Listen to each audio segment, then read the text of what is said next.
Hello, everyone. Welcome to our Spiritual Spotlight series. Today, I'm joined by Dr. Catherine Corona. She is a award-winning filmmaker, singer, composer, and author. She also has had a meditation spiritual practice for over 60 years. Thank you so much for coming on the Spiritual Spotlight series. I'm really happy you're here. Nice to be here. Nice Thank you. to be here. So we're just going to Yeah. jump right in. All So, right. Catherine, you've had an incredible journey with over 60 years of meditation and spiritual practice.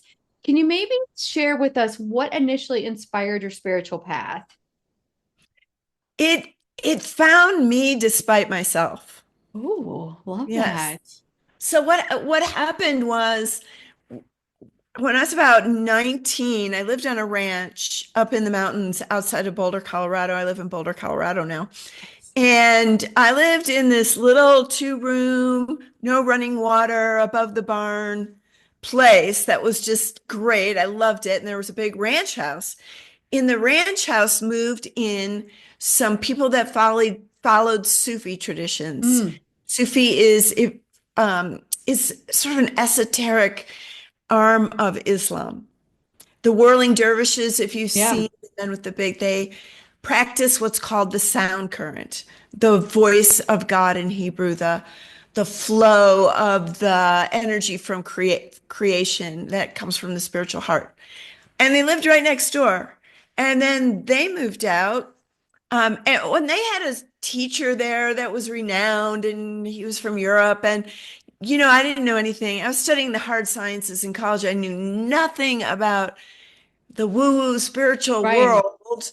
So he would talk to me because I didn't put him on a pedestal. I didn't revere him. I was just like, meh, meh. But it kind of rubbed off. I was like, there's something here. Then they moved out, and Mm. some people that practice Lakota traditions moved in. And I was invited to sweat lodges, and I was invited to a pipe ceremony. And again, I was kind of like, okay, whatever. I'm busy with physics and chemistry, but I'll go because there's going to be a feast afterwards, and Hey, food is good. food is good. I want to go for that. I'll I go for would the too. food. So I went to these ceremonies that were all in Lakota. None of it was in English, Mhm. and was blown away. I was just, going into a sweat lodge, even though I know nothing about what was going on because I didn't speak the language. Right. Um, I came out of there and I was like, I feel completely different. I feel completely transformed. I'm elevated. I'm buoyant. I feel all this energy. I feel released. My mind isn't driving me crazy. My emotions are calm. What is this? And I want more of it. I moved again, and I had a Presbyterian minister on one side of me and a Lutheran minister on another side of me, and everybody invited me for tea. And then I moved again, and I had the president of the Theosophical Society live next to me, and she would invite me over for goat milk and theosophy. Just to narrow it down, is sort of an esoteric part of Christianity. Yeah, So despite myself, I had great spiritual teachers around me. I love that. And that's how and then after those years, I met a Hindu teacher that taught mantra meditation. And then I met a sound current teacher called John Roger. And I sort of landed with him because I Mm. felt really at home with his teaching. And I feel still today, 50 years after studying with him, I feel still, transported in what he called soul transcendence. I love that. I Hmm. love that. That's a great answer. So, over the years, you worked in various creative fields such as filmmaking, music, and writing. How do these artistic outlets intersect with your spiritual practices and beliefs? They all sprung from my spiritual practices. and beliefs. So the movie, I worked in the film industry just as a crew person, and then I made my own feature-length documentary called The Great Mystery, which was about the six major world religions. So Nice. I got to really dig deep, just and I made it for ordinary people to talk about their Mm, religions because the academic approach has been done. You can watch plenty of academic movies about yeah. spiritual traditions. So I wanted to find out what the everyday ordinary people, what their lives were like in their spiritual tradition, and then how the traditions where they were similar and where they were different. And Yeah. I wrote a book that was my I wrote a doctoral thesis that became a book called Loving Tapping Your Spiritual Source. And that was actually nominated for the Nautilus Award, which is a really prestigious award. I was really proud of that, along with the Dalai Lama that year. So I'm very proud of that. That's And I brought, awesome. yeah, Congratulations. yes, thank you. Um, and I brought that book. I worked in a jail, and I brought that book into the jail with women inmates and worked some of the processes of that book. And so that's how the spiritual, I mean, Yeah. it's been my favorite subject ever I love since. that. So everything I'm doing is along Part of your that path. line. Yeah, Yeah. I yeah. love that. So you're known for blending spiritual guidance with personal healing. Could you maybe share a moment where you experienced a profound shift in your own healing process? Oh, I have a really profound shift in my own healing process. So I had cancer. I had it 3 times. Wow. It just recurred. Yeah. And then one of the things, and it had metastasized. So that in itself was kind of a miracle that I survived that. But, Yes. and I can talk about that, but I wanted to talk about, so one of the things, I had a tumor, I had endometrial cancer. I had a tumor that crushed the ureter, which goes, Wow. yes, goes from the kidney to the bladder, Yeah. right? And so I had a nephrostomy bag, which is, I called it three different ways to pee kind of thing. So true. That's a good point. That's a good way to put it. Yeah. And I wasn't having it, and they gave me your ureter's crushed. The urologist said, yeah, well, there's a surgery, but I don't think I'd even recommend it. We have to Wow. open you all up and I have to Yeah. replace that ureter with an artery. And then I have to take all your organs out. Then I have to put them all back. And it's 5, 7 hour surgery. I mean, really, I don't know. And then they got the lecture. Well, you can live with a nephrostomy bag. You What's my just, quality of life? yeah. And it's a surgery every 3 months. Right. No. So I was like, no, no, I'm not living like this. And at the same time, this minister I studied with, who was John Roger, the main teacher, I Right. studied with, sort of protege, one day he was doing a seminar and I feel this tap on my shoulder and all of a sudden it's him and he pulls me off to the side and he doesn't know about any of this. I Right. haven't shared it with him. I didn't know he was behind me. And he says to me, and here's the key.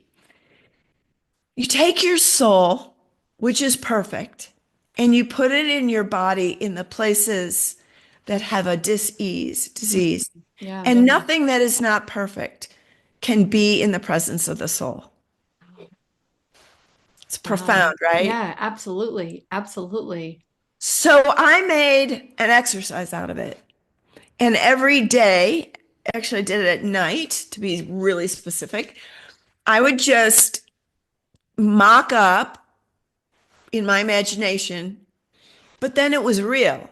But first, it started my imagination, bringing my soul Yeah. into my body and the perfection of the template of the soul, which mirrors the body into my physical form and specifically into where that ureter was. Right.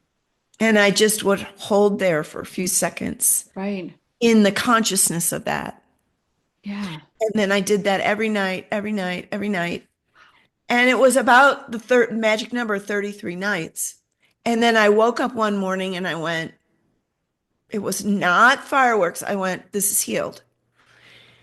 I picked up the phone 8 in the morning. I called the urologist. He actually answered the phone, which never happens, right? No, that's shocking. Never. He answered the phone, and I said, look, at that point, I had changed from a nephrostomy bag to a stent, and a Hmm. stint was worse.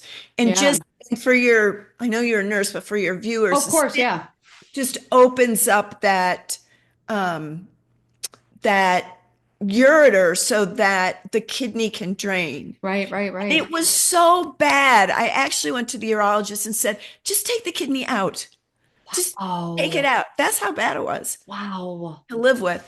And he just started laughing, like, no, you can't, you, with your cancer, we can't take the Yeah. kid.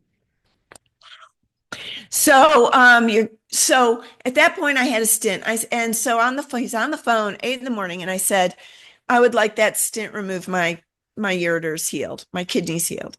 And he goes, oh, no, we can't do that. We can't do that. You'll get hydronephrosis. You'll be really Right. sick, which I have had. And you get really nauseous. You get really sick. Yeah, yeah, yeah, yeah. And he said no. And I said, okay, I'll do a deal with you. Here's the deal. How long does it take once you remove the stent to know if I have hydronephrosis again? He said, it'll take about a week. And I said, here's the deal then.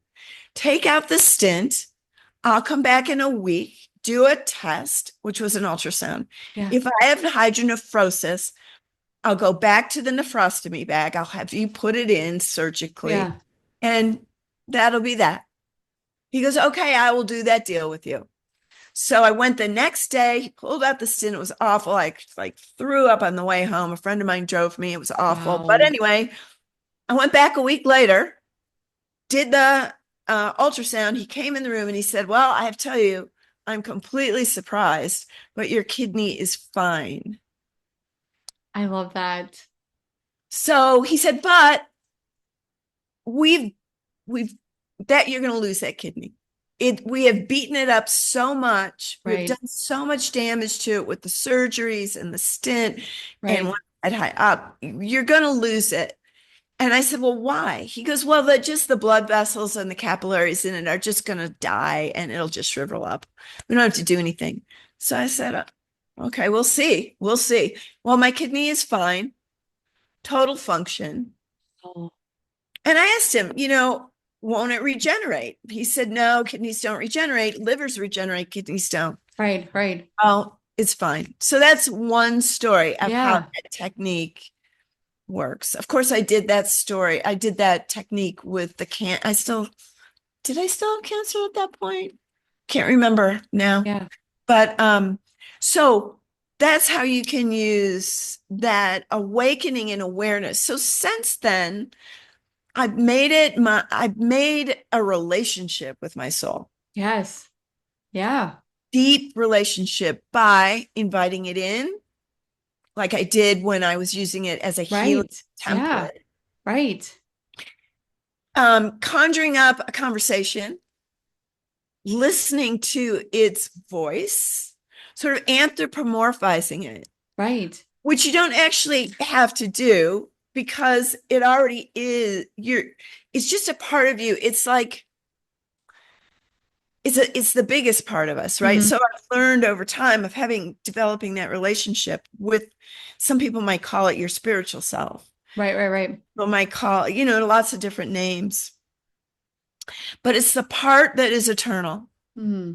It's the part that is the first thing created from God. When we were created, soul, we were created as a soul.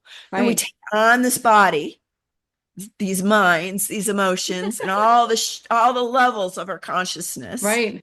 to live here in this world. But what I've discovered by developing a relationship with my soul or my spirit, whatever you want to Hmm. call it, is it has its own body, Right. its Yeah. own voice, and it's our best friend, right? It's the Sufis would say our beloved, Hmm. our where we're we're all goodness there. Right, right. I love that so much. Well, I want to jump in to talk about your program, Soul and Spirit. because I mean, this is like probably where your program came from, is offers 5 sacred practices each day. Can you maybe tell us a little bit about the significance of these practices and how they benefit participants on a daily basis? On a daily basis, well, I learned over the years that the best way to stay sort of on the straight and narrow, develop awareness, Hmm. develop a relationship with my soul, with my spirit, and beyond that, into what creates the soul and spirit, Yeah, creates us, was to go there, go inward, and take that time to go into stillness and sit and listen. And then I distilled or curated many different techniques from all the faith traditions that were around me right. or There's found so me many. or Yeah, I studied. And I found the best ones. So to invoke or invite your soul and your spirit to your consciousness. right, And then I studied a lot of different spiritual masters throughout history, like Rumi, Hafiz, Jesus, Muhammad, Buddha. And then I took their many of their teachings and made just a teaching of the day and then made an love that. affirmation That's so from cool. it. So you can keep your mind and your emotions directed. So for Right. example, Hafiz, one of the great Sufi poets, says, I've learned so much from God that I can no longer call myself a Christian, a Buddhist, a Hindu, a Jew. So I made the affirmation, I have learned so much from God today. I love that. I love that. That's a And really then I beautiful affirmation. that's the way I start my morning. And then that just resounds through my day. Yeah.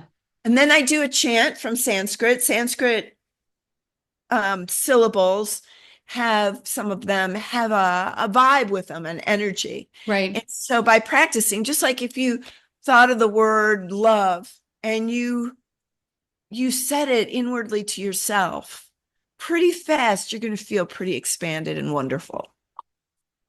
So cool. So that's a mantra of meditation. You can meditate just on that word and bring Right. yourself to a beautiful expanded state of consciousness. So I do a chant with some original music and then I do a guided meditation, all in 5 to 7 minutes. It doesn't take long. That's awesome. Yeah. That's I mean, because sometimes I feel like we get a little crazy with things and we expand it out and it's too much time. So this is something that you offer a daily spiritual practice to your subscribers. So like how do you balance consistency with flexibility and offering daily guidance with your spiritual seekers? Say that again. It's kind of went fast.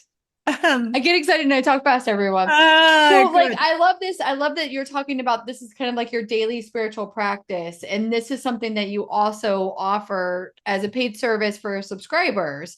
Yeah. So, how do you balance consistency with maybe flexibility and offering daily guidance with spiritual seekers? Because that Oh, could be a little hard at times. Like, there's maybe come up with it's not hard. Tell me, love it. there's no rules. There's no Love that. rules. If you miss a day or 2 days or a week, you're on vacation, you're having fun at in Mexico on the beach, you know, Yeah, you don't do your that's a practice in and of itself to give yourself that time. right. Eventually you understand that everything is a spiritual practice Absolutely. and you can live your life that way. Hmm. Now you might want to prime the pump Right, and have some real dedicated time to sit and listen to your soul and your spirit and what is bigger than that, what created right, whatever right. words you want to say, and have that dedicated time. And maybe you only have 2 minutes. Yeah, That's fine. absolutely. Yeah, no, absolutely. That might be all you need is 2 minutes. Well, 15 seconds of connecting with divinity will change your life. So tell me more about that. Well, one thing that I would first of all ask your guests to consider is everybody's had an experience with divinity, with holiness, with their soul, with their spirit. You just may not define it that way or recognize it.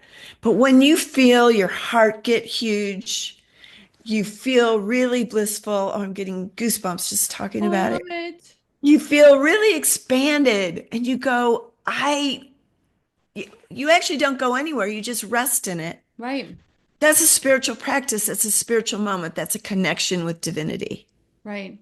Now, when you practice that intent with intention, Mm-hmm. intentionally, consistently, then more and more and more of those moments will find you and you will find them Mm-hmm. until in the mystic path or spiritual path, you're riding in that divine energy all the time, aware of it, awake to it. At the same time, you're living your everyday ordinary life Right. and Right. you become multidimensionally aware. Mm-hmm. Oh, I like how you put that. So we as humans, we live in a duality in this physical existence. We practice spirituality or we bump into it in a moment Right. on the beach or in the mountains or with your child or and our practice can be just expanding that so that you hold that more and more and more of the time. Right. And so that becomes your natural state of being. The natural state of being is not, I have to get groceries, I have to do my checkbook, I have to check on my child, I have to go here. And that becomes people's natural state of being, but that's not the natural state of being. Right. That's what the world demands. That's what we do to live in the world. But our natural state of being is an expanded awareness of what is divine Mm. and holy and beautiful. I And love you that. can do both, all the tasks of life, while expanding into the awareness of the loving. And then when you are really anchored in that, it's just naturally shared. Yes, absolutely. Oh, really like how you put that. That's really beautiful. Like it's Mhm. not in the hustle and bustle. It's in the knowingness and anchor of, being in the love and I like that. That's very beautiful. Thank you for sharing that. So, over the years, what are some key lessons that you have learned that you believe are essential to spiritual evolution and personal transformation? Number one lesson I've learned, number one, everything that comes your way, even though it seems so hard and maybe so painful or so challenging, it's meant for you. Like that. It's meant for your expansion. It's meant for your learning. It's meant for your growth. It's meant for catapulting you into just a higher place of existence. Now, a lot of times it doesn't look like that. Mm, It on the surface. But when I'm sure you've had the experience, you go through something hard and you look back maybe years later and you go, I wouldn't change that for the world. yeah, no, absolutely. I can think of a couple things. Absolutely. And it's like, oh, but going through it, it was hard. But looking Hard. back, you're able to say, oh, you're right. There was a lesson there. I did expand. I grew from this moment. That's how every single thing in life is presented to us. When you're going through it, it is hard until you start to recognize and acknowledge and be grateful for, which is antithetical to the way, but be grateful for the cancers, the challenges, the Mm, deaths, the yes. accidents, the everything. Be grateful for them in while you're in them. Hmm. And then you've really made a huge leap in self-mastery. Oh, I love that. Any other lessons that you go to automatically? Sit, sit in Mm. stillness. Sit in stillness. And I'll put it this way, it's a little crude. Sit in stillness and shut up and listen. I And like how you put that. It's true. And if your mind starts to intrude, you'll have moments when Hmm. you're just in total peace when you sit down to listen. Yeah. And then the mind usually kicks back in and starts talking to you. It's chattering like, I've got to do this and get up. And what are you doing? And now they've got to do this. And what about that person? And why did they say that? And well, all that stuff. That's okay. Don't try to shut the mind off. Shutting the mind off is a myth. You can't do it. It's not Mm. meant to do it. You're not meant to do it. But if you focus your mind on a mantra, a word like the word love, the word God, the word holiness, um, Om. Yeah. I like the word hue. That's a Sufi, comes out of Sanskrit, but it's a Sufi word for God Oh, I like that. or oneness. Hue, sometimes pronounced who, and you just let that roll inside of yourself. You can do it outside too. Um, and then your mind, you direct your mind to that. So for example, when you're singing, is your mind chattering at you? No, not at all. Exactly. So when you're chanting a word or a sound that brings you this uplifted vibe, this uplifted feeling, your Yeah, mind's not chattering at you. absolutely. Yes. It's the same thing as a song. And so whatever word you love, and then it could be true self, truth, anything, pick one. And then that focus your mind. That's another way to self mastery. Nice. Then when your mind's a little bit quieter again, shut up and listen. And what I do is and invite the listening. I like Invite. that. Invite the listening, invite the wisdom of your soul, of your spirit, of God, of divinity, whatever word you want to use. I am open to receive of your wisdom. What is your guidance for me today? Let me hear the celestial melodies of the high heavens I love that. and let me fly in that wind of the breath of God. I have chills as you're saying that. Mm. That's so powerful. I mean, what if it's a very important practice and it's you're right, just shut up and listen and then set the intention and invite it in. You got it. It's that simple. Yeah, And the more you practice with it, the more time you will have, is my experience, in that blissful place. right. And another key to expanding your awareness when you're up in the spiritual realms, the soul Mhm. realms, we call them, there's no reference points. It's not physical. So don't try to like, what is that? Your mind can't really grasp it.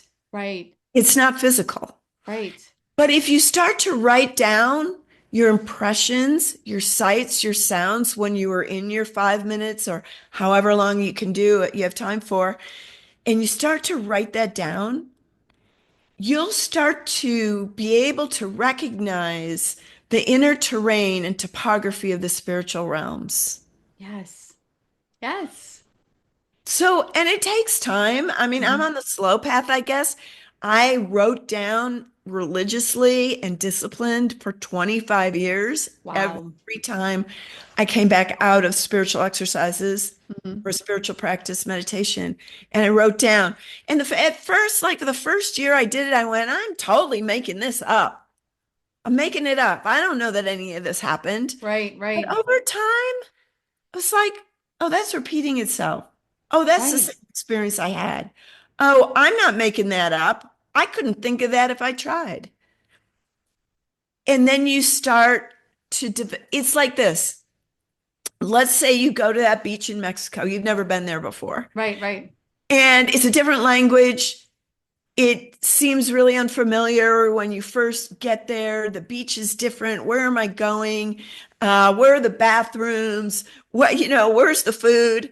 And it's all new and you're right, unsure and then maybe not that comfortable.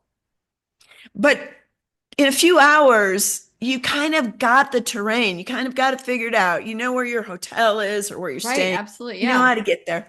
It's the same thing in the inner realms. Yes. I like that. It's like building your spiritual dictionary. Yeah, I like that. That's so that's good cool. too. I like that.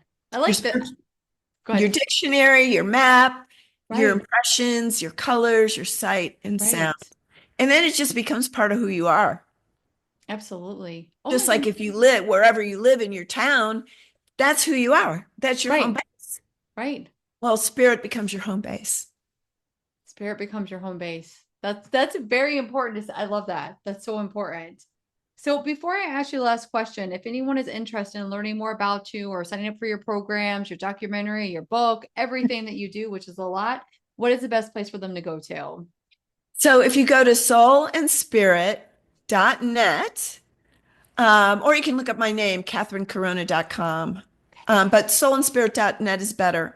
Okay. And I have this subscription program that Yeah, tell delivers, us about it. Yeah. yeah, delivers the 5 spiritual practices a day. It's a beta test. I haven't actually even launched it. I sent you a link, but Yes, it's yes. not I'll put it like in the show notes. publicly Yeah. launched. About the end of February. Okay. And also, if you sign up, you get access to the movie ebook of my book, Loving Tapping Your Spiritual Source, a yoga of sound class, yoga nidra, which is Oh, love that. yeah, the yoga of sleep, and many other things for yourself. But the main thing is getting every day, either on the app Right. or in your email, your 5 spiritual practices that just guide you. It's just a shortcut. I love that. So there's that. And then also, I have a Spotify, Catherine Corona on Spotify, if you want to listen to my devotional music and my chants and my. That's so It, cool. yeah. I'm gonna definitely check that out because I'm always looking for new chants or music or whatever. So I'm Hmm. definitely gonna have to make sure to download that. So, as a final piece of advice, what would you recommend to someone who is looking to deepen their spiritual practice, especially with those who might be new to meditation or sacred traditions? Consider that you already have a spiritual practice. You already have one. Just define it for yourself. What opens your heart? Oh, And yes. do more of those. Do more of that. If it opens your heart to take a walk in the woods, do more of that. And then consider invoking your spirit and your soul, sitting quietly and listening to it, practicing an inner sound that will Mm. help master your mind and emotions in the direction you want it to go, and then listening. And just always know that, as it's said, you've probably heard this, you are not a physical person reaching to a spiritual life. You're a spiritual entity having a physical experience. Your soul's in a flesh bag. Exactly. I'm sorry. I took that nice, beautiful moment and made a joke, but you got to keep it lighthearted sometimes. Wow, jokes are a great spiritual practice. Absolutely. That was my focus for 2024 and 2025. It's like I just want to listen to more comedians and have and laugh and have fun. Like, and just that's part of that's probably what opens my heart.